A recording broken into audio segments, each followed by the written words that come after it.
The Archetypal Tarot podcast explores universal human patterns, called archetypes, by investigating the major arcana of the ancient tarot. We recognize these archetypes because they are present in our own life stories, myths, and culture. Each card represents a stage of the journey for understanding the greater story of our lives.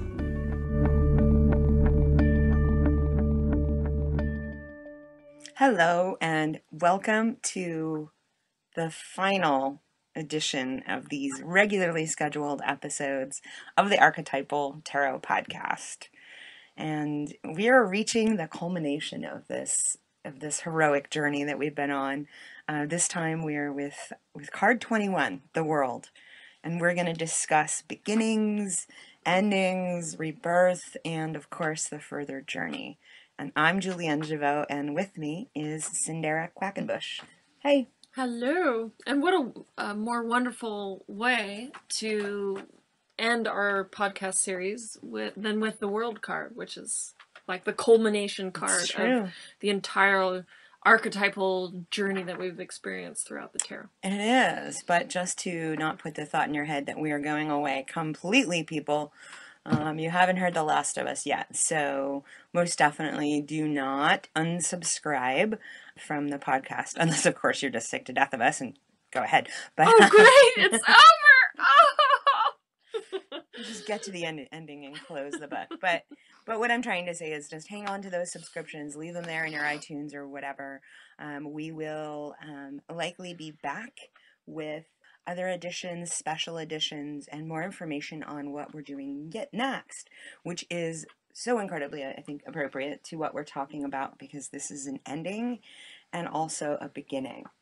And we'll get into the card, and there's, just so you understand, I mean, it's perfectly appropriate for us to be here now deciding what all of this material and everything that we've talked about over the last 2 years, practically, 2 years, 24 podcasts under our belt. Whoa. There's a lot there. So we are in this very much with the process of this heroic journey, deciding what is going to be our next adventure with these ideas in this process. So that's my long-winded way of saying stay tuned. There will be more, probably at least in a few months. So there's that. And at the very end of the show, hang in there, because there will be a way for you to stay in touch with us, get an email every once in a while letting you know what we're doing, possible book, possible workshops, some exciting stuff.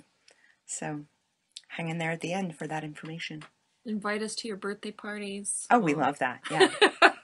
Yeah, we're in the Bay Area, but if we're traveling around, let us know, whatever. We take gifts too, so. Yeah, absolutely. Dutch slippers, anything like that. Anything cozy. Speaking of which, the world. And we've got all kinds of symbols and things going on in this card that also harken back and are reminiscent of the various stages and symbols that we've been coming across on this entire stage. What do we have here? It's a big card. This is a huge card. As ever, we tend to look at the symbols in the two different decks, the Rider-Waite deck as well as the Marseille deck, which is, as a reminder, is one of the oldest decks, one of what they consider the original tarot. And I think it's a beautiful card. So, and there's some great symbols, and it really does contain a lot of relationship to the rest of the journey that we've been on. So you just want to go? Yeah, I would say these two cards are pretty much in agreement about a lot of things. The two versions of this card are. But so the primary thing going on here is that we've got this beautiful woman-esque figure. There's some debate out there as to whether she's androgynous or not. But I pretty much see it as a woman there dancing in the center. She's naked and free. She's got this scarf wrapped around her, and a couple of objects in her hand, which in the Rider-Waite is two wands, both in the right and the left hand. And she's surrounded by this wreath. She just seems very free and aware and conscious as she dances within the wreath. And then she's surrounded by these four mysterious cartoonish characters. I think we've seen them before. I think they're very powerful they have symbols. visited us before, Yeah. yes. So and both versions are pretty much in agreement about what they are and in what location they're at. So up in the upper left corner we have an angel. On the top right we have an eagle. On the lower left we have a bull figure, sort of a Taurian-like animal. And then there on the bottom right we have a lion. So there's a lot to unpack here and explore, but let's see what we can find as far as, let's talk about each of these figures and uncover and unpack a little bit about what are they reminiscent of, and what might they be pointing to as this last final stage card. Something too, and yet another symbol is the infinity symbol, or the lemniscate symbol, which is wrapping around the top and the bottom of this wreath of laurels with the figures. Oh, that's right. So that's immediately to me reminiscent of what we saw in The Magician, which is our second stage, way 2 years ago almost, that we were talking about the learning and the mastering of your doingness and your skills in life. And also those wands, since we're on the topic of the magician, the wands also are pointing to that magician card. It looks like a very similar wand to what he was using. And it is that capacity to be able to direct energies where needed. And in the Rider-Waite, we've got a wand in both of these hands, so it's coming from both a balanced right and left side. We're reminded once again of the alchemist, and being able to transform basic matter into the gold of life. And anima mundi was a term used by the alchemists, which was this ability to see the world, or the world soul, in all of matter. So even if you started with a common stone or something like that, in it was the beautiful gold of the universe or whatever in there. It was just a matter of putting it through the right process. And this is definitely a beautiful emerging symbol from quite a grueling process at points, if you look at our tarot journey as a whole, right? Absolutely. And just to the wands and I'm again on the Rider-Waite symbology here. I mean, wands in and of themselves have a lot to do with, they're a sign of readiness and doingness, and the fact that the figure has a wand in each hand, that does harken back to what we were learning with the magician stage, but also I think to the chariot, where we had a rein, and we had two reins in our hands, and two horses that we were like struggling to control, and that was the idea of trying to balance those opposites. What are you going to work with? And this to me is symbolic of being able to hold those opposites, of being able to really work with them without judgment. And we just went through this stage of judgment, and we talked about redemption there, and so there's something so much that we've learned that we're holding in this place. This is the card of fulfillment, of wholeness, and that doesn't mean that we don't have any scars from the journey. That means we are going to hold those scars in a different way. And those wands, I think, are really powerful symbols of being able to hold those opposites. Yeah, that's right. She's dancing in the tension of these two as she holds them both, and allowing for the new thing to emerge. I mean, this wreath that surrounds her is a little bit like a vulva. It's a little bit like... It's a kind of a yoni symbol. Yeah, so something's emerging through here. Something's being born. It's the least bloody birth I've ever It's a symbolic witnessed. birth. It's a symbolic birth. We've been talking about this whole rebirth process since what, the Hanged Man? Quite a while ago. Has the rebirth happened yet? I think we could finally say that we're coming to the end of the... Swear, people. This is it. We've been holding this one over your head for a long time. But, I mean, the wreath, the laurels in and of themselves are a symbol of victory. I mean, that's what, you were awarded a laurel, and you got the wreath of laurel around your head. That's right. And this symbol coming to us is this sort of like this feminine sort of opening. You could go down that route if you want.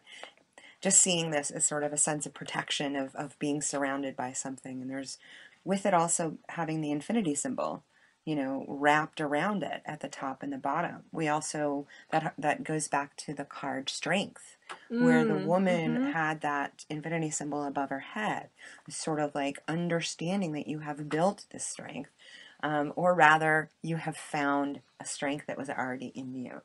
So, and I think there's a good combination of things there. You're building it and you're finding it. That's there in the figure in the middle. If you notice, the legs are crossed, very similar to the Hanged Man. That's right. Yeah, there's That's a relationship there.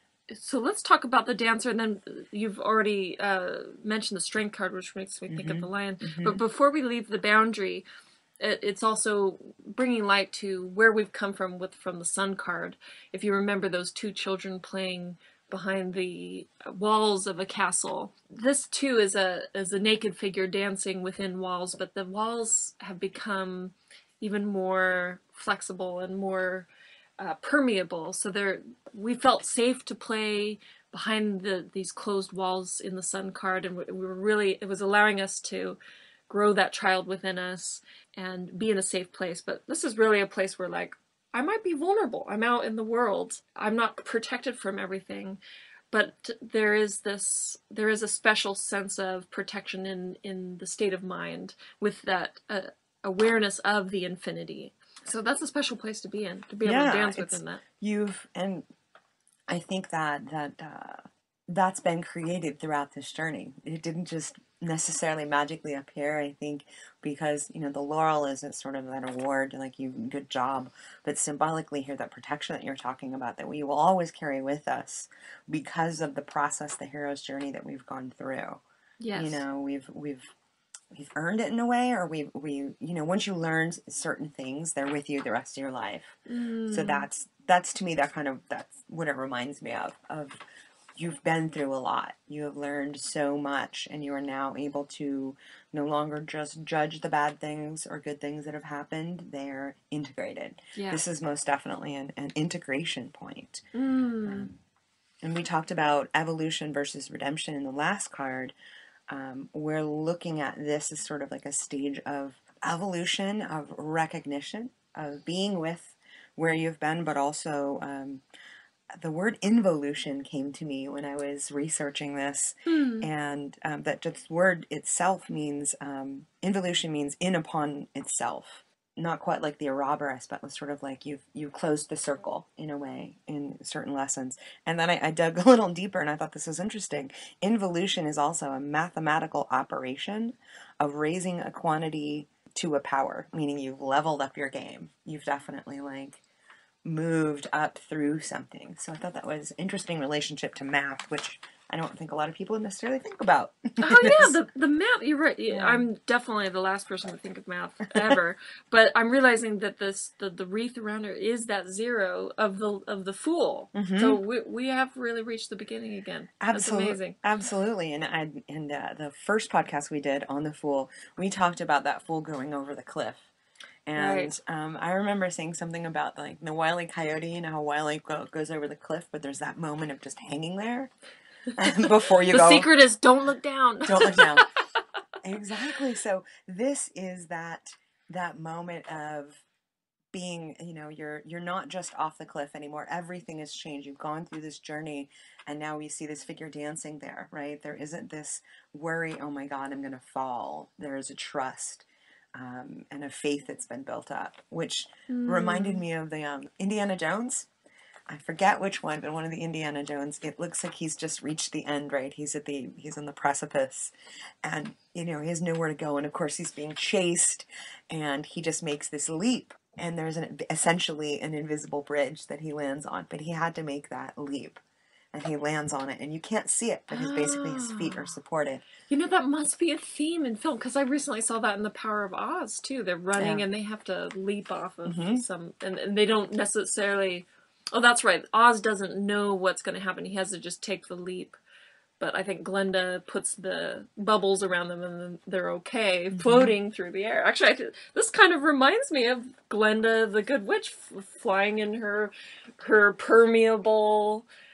bubble, which is that's very interesting. That's definitely a hero's journey movie too. So, it's great to think about this in a way of previously where the Fool fell into it was like, oh my God, what am I doing? You know, and then just sort of like going into it. This card is saying that's a symbol of faith, a symbol of understanding everything that you've gone through before, and that the idea of risk is different, and that you have the beautiful part of the Fool is that ability to surrender, to let go, and to have faith. And so we see that happening here, and there's reminders in each four corners of the cards of a lot of different things, the four elements. There's also, I guess, a reference to, there's a passage in the book of Revelation in the Bible of these four, the lion, the eagle, the bull, and the angel or the human. Okay, but I'm just loving being in with this dance for just 1 second longer, because we must take note of the veil that surrounds her. And of course, what beautiful card does this harken back to? The veil? That would be the priestess. The high priestess. Yeah. I think we had a really good time with that stage too. That was an amazing card of connecting to that sort of moon, feminine wisdom, that Artemis card. And here's that veil has reemerged, and it's something she's both dancing with and also seems to protect her in a special way too. Like she still knows what to hold and what to reveal. So there's still very much a dance with the mystery, an acceptance of the mystery, which, as we remember, was such a big part of that High Priestess card. All right, are we ready to leave the circle now? I just had to take note of the veil. Well, a lot of people, I think, consider the symbol of that veil is the sense of spirituality, how you wear it loosely. And it's a part of you. So there's so many symbols in here. I think there's a lot of great articles and people written about what each one of them mean. Just to leave those four symbols, they relate to so many different things, as well as we've seen these creatures before in the Wheel of Fortune.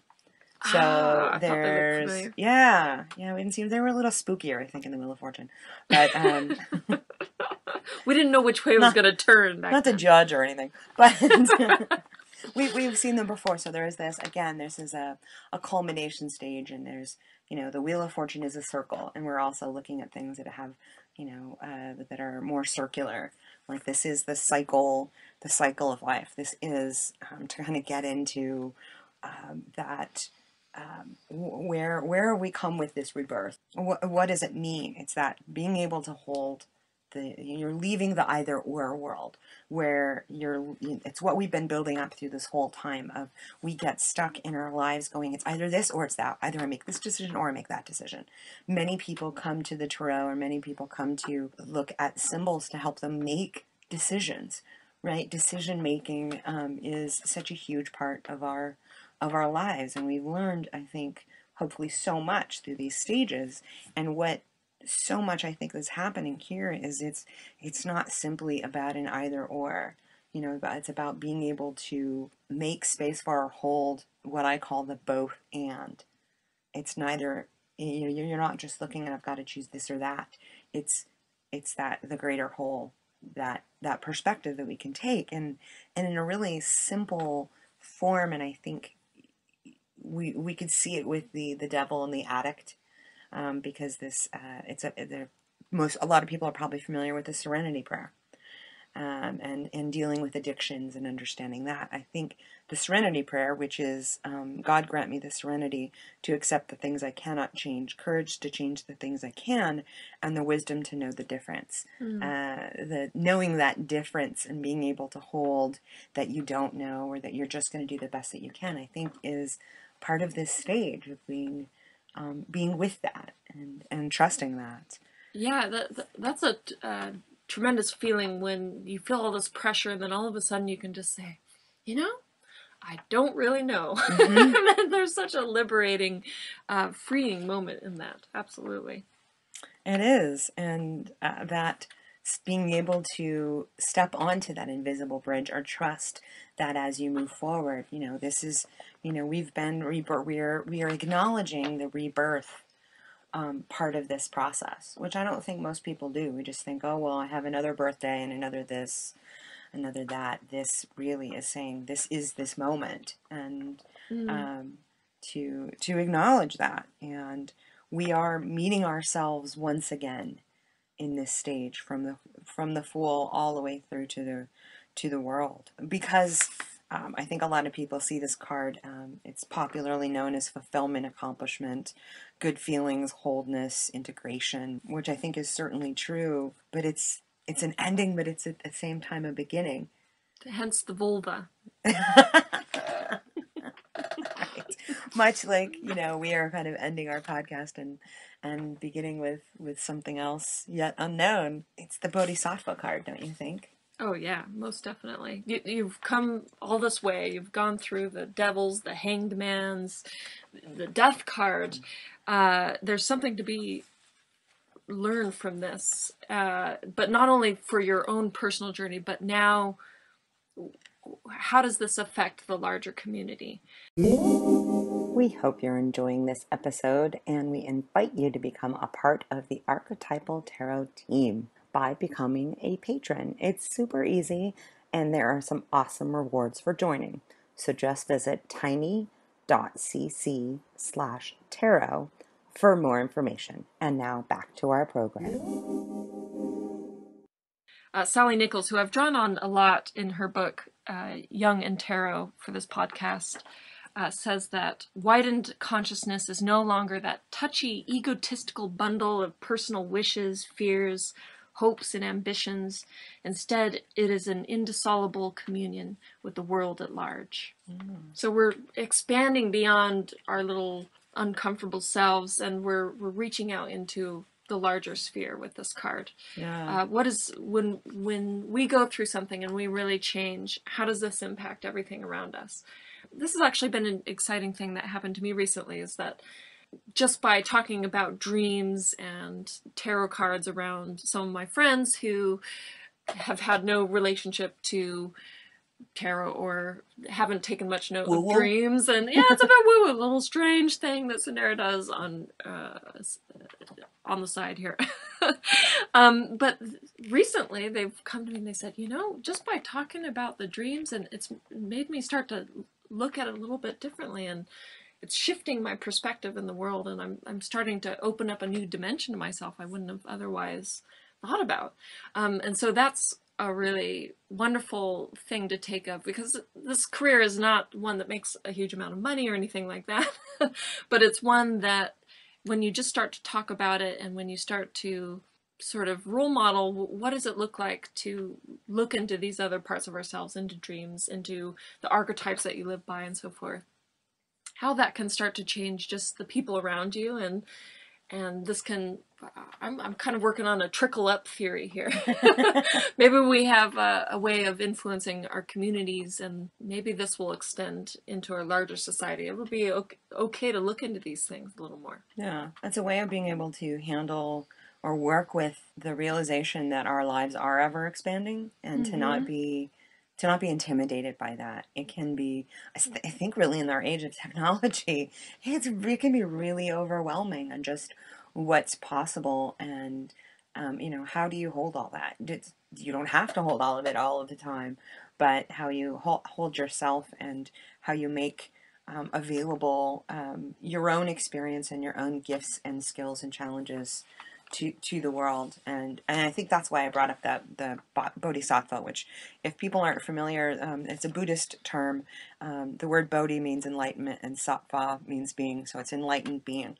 And the various systems or groups within Buddhism have kind of their own definition of who a Bodhisattva is. But essentially it means it's the commitment of, you don't attain total enlightenment until everyone else have. It implies holding your own territory, as well as being open to the world that you're living in, taking a greater responsibility, and it's a risk. We have to realize that this idea, this stage of the world, this what I call the Bodhisattva stages, it is again a rebirth, but also it's that next step into risk, where you're taking responsibility for yourself.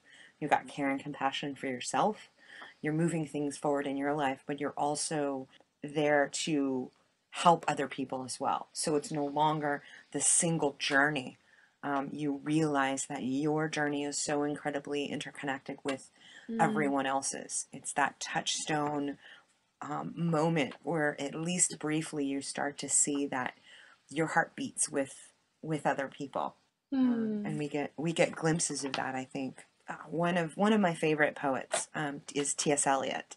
And T.S. Eliot, I think, wrote brilliantly about this very subject. And artists, I mean, maybe I'm just, because I'm an artist myself, but I think artists tend to at least touch this world, this idea of being able to hold that both andness of things, of the holding the opposites together and not just judging them as one thing or another, but to be able to make space for them to be together. And artists, I think, are drawn to do this, are forced to do this in their creativity. And especially, I think, the set of poems T.S. Eliot wrote called The Four Quartets. And if you don't mind, I'll read a stanza from one of those quartets. I think it's the last one that is just completely appropriate and it sums up this stage. And so this is from the last of the four quartets by T.S. Eliot. With the drawing of this love and the voice of this calling, we shall not cease from exploration, and the end of all of our exploring will be to arrive where we started and know the place for the first time. I mean, that's to me just sums it all up, and especially that with the drawing of this love, right? We have learned to love greater throughout this journey, hopefully. And he says the voice of this calling, right? We've been called onto this journey from the fool going over the cliff, and more recently with the star, we've had that glimmer, that desire of what are we moving forward in this life with and for and why. And this stage of the world, I think, represents that really well. And we've traveled so far and we've met ourselves again. You can't create a situation like that. You can't just say, I'm going to go through, this great journey and find myself. You can try. And I think in the 60s, a lot of people went that route and found it to some degree. But I think looking this holistically, as this is a part of it. This part of this rebirth is that being able to see ourselves and then see how great our responsibility and relationship and gifts that we've got to give each other in the world. And that's from the people you don't like, the people you do like, your planet, your job, everything in there. And we have so much strength to hold that. And I think that's the thing that can hold us back. That's big. That's huge. But this journey is each step on the way we have a reminder of that, both the great responsibility and the great strength that we can get throughout the whole process. So beautifully articulated. Oh gosh, thanks.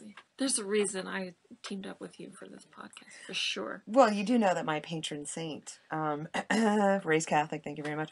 My patron saint is Julienne of Norwich, who was I think 14th century English mystic.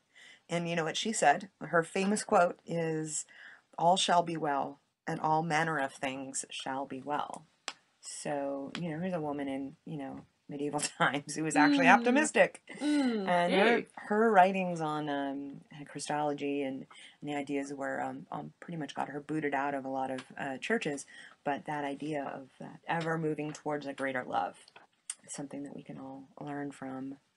And all have. I like the idea of being booted out. It's like being booted out. She's booted out. Oh no, if you read some of her writings, trust me. There's a link there. And there's actually a saint ascribed to each one of these animals, which I didn't write down in my notes here, but if you really want to know the saints... We'll look it up, put it in the notes. We can provide that, or you can email us. That's even better. Then we hear you calling back. But we have, on this theme of wholeness, of four figures... We have something to represent each one of the elements here, the ox, the lion, the angel, and the eagle. And we have something from the whole creation. We have something from earth, plant, animal, bird, man, and angel. Maybe there's some fish missing there, but it's supposed to be a card of capturing the creation here. I think the eagle's supposed to be Scorpio, which is water. That's why. I was like, why is the eagle water? I don't get it. It dives down into the water to get the fish. I don't know. Oh, okay. Okay. It makes so much more sense now. Oh, that's so good to know. I only know what I looked up on that one. So let's back a little ways away from this card now and see it as maybe a literal thing, as the world is the name of this card. And, you know, we don't see a picture of Earth on this card, but that's one way of looking at it, is like stepping back and seeing the whole.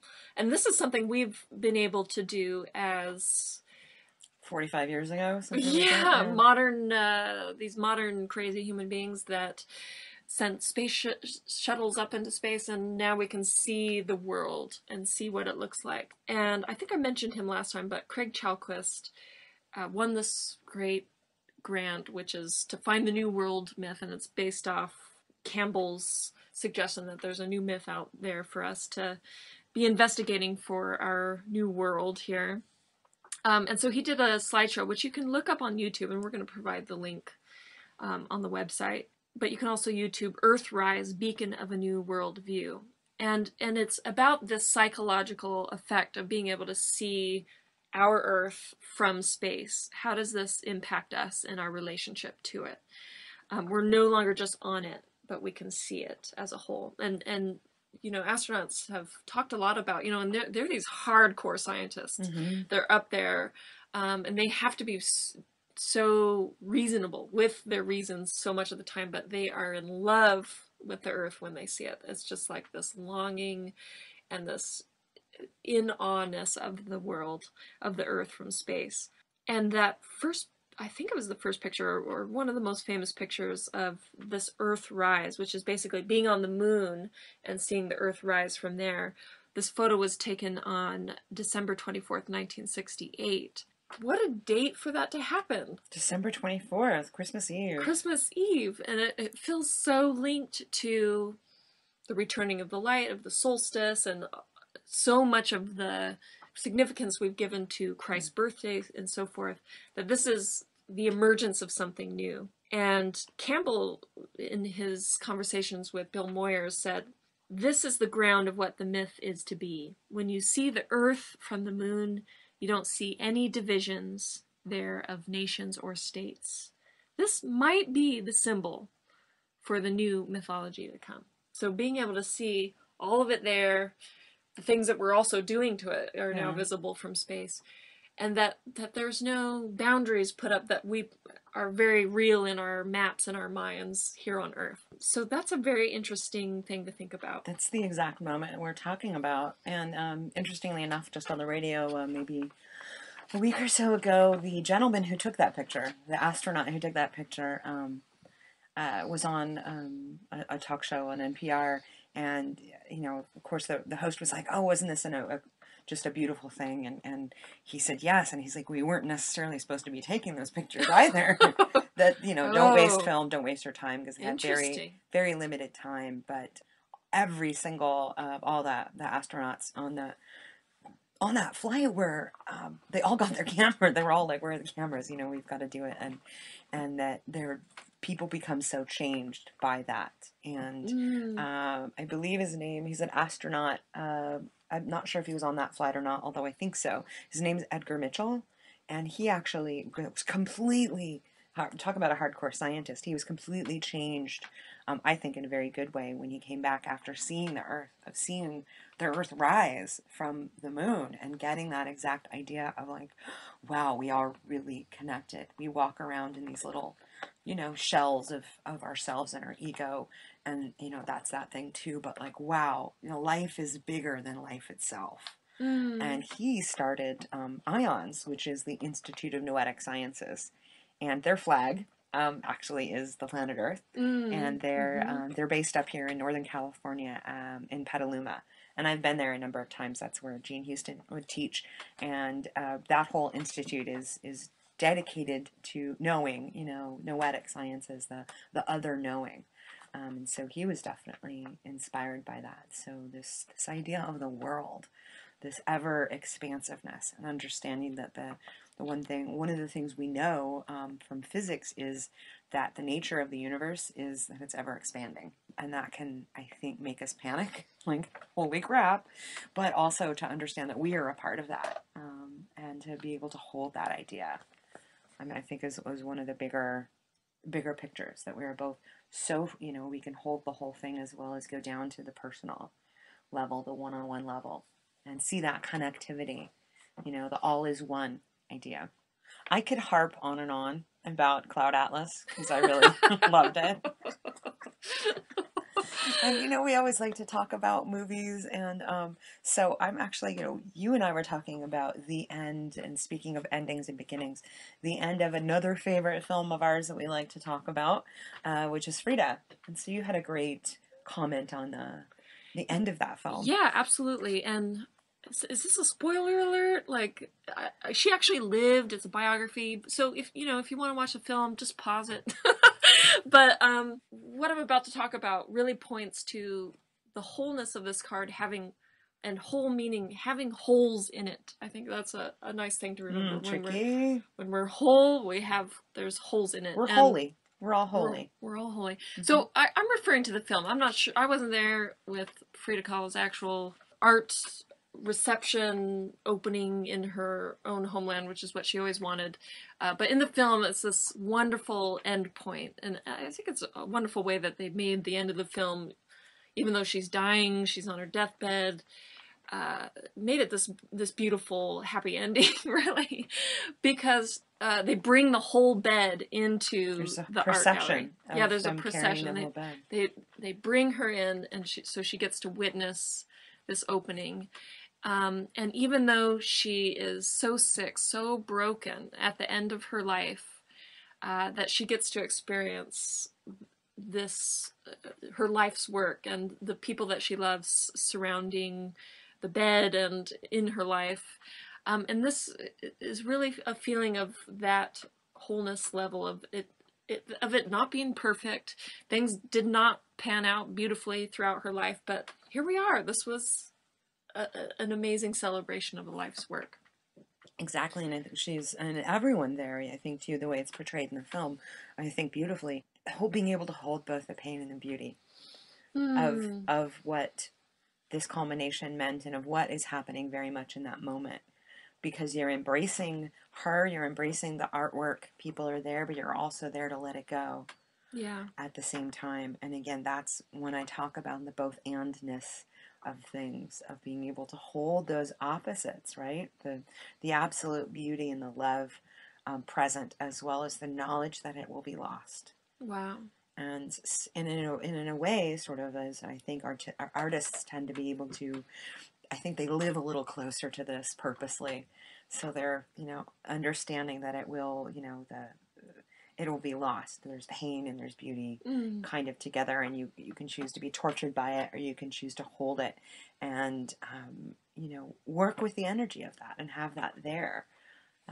Julie Taymor, the director of that film, I think, did a brilliant job with that. You know, it wasn't that like happy ending kind of thing. It was a happy ending, but it was a sad ending at the same time. Yeah, it was a, for lack of a better term, bittersweet. But yeah, again, the yin and yang of this, of holding, and that is that, you know, the Taoic symbol of the yin and yang symbol, which some people say they can see inside the world card, with the way the scarf is entwined around the body. They can see that sort of thing. So this is that, you know, it is being able to hold those opposites together.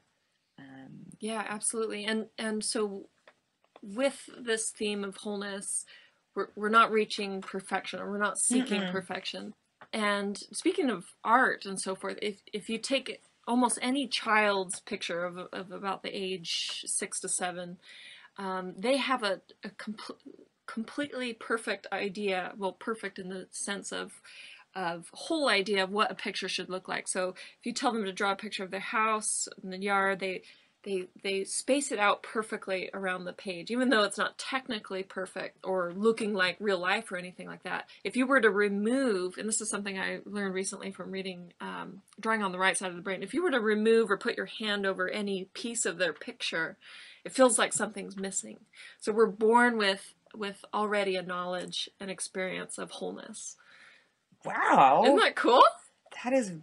That's wow. That is really cool. And being teaching in a school, I've also realized this, that their ability to create beauty is already there. But by actually learning some of the things, getting into the left brain, sometimes we lose it and we get rigid. and we think, oh, things have to be perfect. Perfectionism is a very left brain state of being. So this is a good thing to know. But back to the media, and I'm going to let you have your Cloud Atlas moment, because I think you should. But also, it came up just during this podcast, which was the Oz Great and Powerful film. And I think that's another great illustration of this perfection versus wholeness and accepting who you are theme, because there's this tension around Oz, this character of he needs to change, he needs to be the wizard we expect him to be, but in the end he saves the day not by becoming what they all expected him to be, but by being his self, which is a trickstery, fooling sort of guy. And that's how he is able to reach out and do greater good, is not by becoming something superhuman or something other than himself, but by being that crazy fool that he is. And this stage is a perfect example of, you have, in the last stage, judgment, you drop that. You were asked to drop all those stories, drop all this idea of perfection. Each one of those stories is basically like, that's not necessary. We're being shown that we need to let all of those things go, and that, everything is connected no matter what. So calm down. And this what we call, this culmination point, or this rebirth point, is where we touch that. We realize that, we are meeting ourselves for the first time, and it's what we have tried to leave behind so many times. Oh my gosh, yeah. So, I mean, that's, I think, to swirl in the Cloud Atlas film, because that film is, it's like 6 life stories intertwined together, and the themes are, strength and weakness, and freedom, slavery, how we hold ourselves in bondage, or are held in bondage by other people, and our fears, and it's all leading towards one. The connections that people make throughout the film at different stages, I think, are so true, especially to the last card and to this one. There's a point where one of the characters is, she's about to be put to death, and they're interviewing her. They're trying to get her life story before that happens, and the archivist, the person taking the story down, says, to her, that your version of the truth is all that matters. And she says, the truth is singular. Its versions are mistruths. So it's this moment of saying, that the all is one. There is one greater truth. And that all of those, stories that we have, there's an echo of truth going through them. But those stories in themselves, are necessary for us to learn, but stuff that we need to let go of. Tricky. And that director definitely liked to have lots of stories. Well, it's based on a book, essentially, and I think it's probably one of the most difficult films to ever make, because you have like 6 main actors playing, a role in each one of those. It's like 6 films intertwined together, but it really, I think, illustrates this integration point, because each one of the characters, well, not all of them, but many of them have a moment where they realized, oh, why do we keep making the same mistakes over and over again, and how we are all connected. And it's too long of a quote, I think, to read here today, but definitely go to the show notes if you're interested in kind of seeing how the film Cloud Atlas plays into this, because there's a brilliant quote by one of the characters that I think just, sums it all up. And his last sentence is, "My life extends far beyond the limitations of me." Whoa. Yeah. That's a great place to end it. I think so. For today. I know. For today, this is, Yes. I don't know. You're going to have to... Hang in there, people. You can hang in there, but you're really going to have to beg for us to do the minor arcana, because there's a lot of cards. People are begging. I was hoping you wouldn't say that. Oh my God. Well, we're not going away for forever. Probably you might hear from us again, but do hang in there. At the recording just at the end of this, you'll find out how to get a hold of us. And we truly, I think I can speak for both of us, really have loved doing this, and really, really hope that you've gotten something out of it, this crazy journey that we've been on, and hope that it's helped you in your life. And I want to extend lots of love and blessings to you wherever you might be. Yes, absolutely. Thanks for joining us on our journey. These crazy dancing fools in the center of the vulva. Where will we be born next is the question. We'll see what happens. That's quite a way to end it, Cyndera. I was going to say. Well, you know, all things are best. Never mind. Best wishes to you on your journey, and please do stay in touch with us. You haven't heard the last of us yet. Thanks. Bye. We hope you enjoyed this episode, and we invite you to become a part of the Archetypal Tarot team by becoming one of our patrons. Our patrons are awesome. So if you're interested, visit tiny.cc/tarot for more information and the awesome rewards for joining. That's tiny.cc/tarot.